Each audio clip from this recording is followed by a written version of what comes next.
आज चाहिँ हामी पोर्क थुक्पालाई बनाउनेछौँ र बनाउनलाई अति नै सजिलो र खानलाई अति नै मिठो पनि हुन्छ। र जसको लागि बनाउनुको लागि सुरुमा हामी एउटा भाँडालाई बसालौँ र त्यो तातेपछि तेललाई राखौँ। अब यसमा मैले बङ्गुरको मासुलाई राखेको छु। यो चाहिँ मैले पहिले नै बोइल गरिसकेको थिएँ यो बङ्गुरको मासु चाहिँ, र यसरी यसलाई हल्का मात्रामा भुट्न थालिरहेको छु। र बोइल गर्दा चाहिँ अलिकति नुन बेसार र कागती राखेर बोइल गर्नु होला। अलिकति मैले अदुवा र लसुनलाई लामो लामो गरेर राखेँ र यसलाई चलाइदिनु पनि पर्छ। च्यानलमा नयाँ हुनुहुन्छ भने च्यानललाई सब्स्क्राइब पनि गरिदिनुहोस्।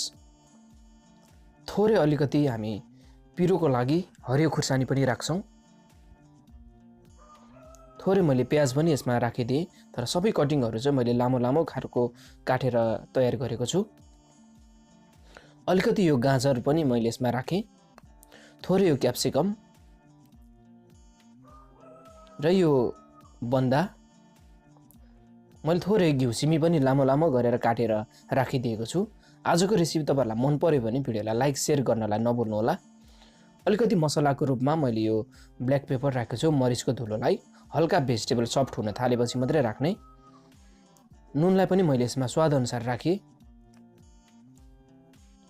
अब माथिबाट हामी अलिकति भेनेगरलाई पनि राखिदिने छौँ। यदि भेनेगर छैन भने कागतीको रसलाई पनि हामी यसमा राख्न सक्छौँ। र थोरै अलिकति सोया ससलाई पनि राखिदिएँ र सबै सामग्रीहरूलाई यसरी चलाइदिनु पर्छ।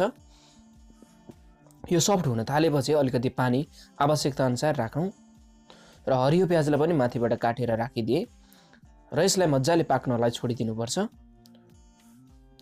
र यो चाहिँ चाउमिनको नुडल्स हो, यसलाई मैले पहिले नै बोइल गरिसकेको छु र अब चाहिँ माथिबाट यसमा राखिदिने छौँ।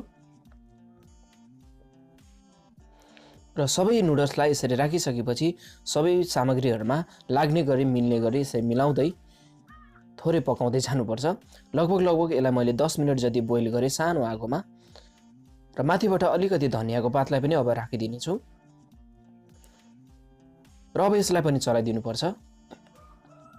र यतिको भएपछि लगभग हाम्रो पोर्क थुक्पा एकदमै स्वादिलो खालको तयार पनि भएको छ।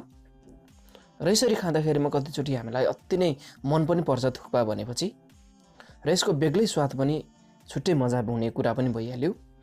र यसरी नै तपाईहरुले पनि आफ्नो साथीभाइहरुसँग मिलेर यसरी नै थुक्पा बनाएर खानु होला। यस्तै नयाँ नयाँ रेसिपी फेरि पनि तपाईहरुको बीचमा लिएर आउने छु। तबसम्मको लागि नमस्ते।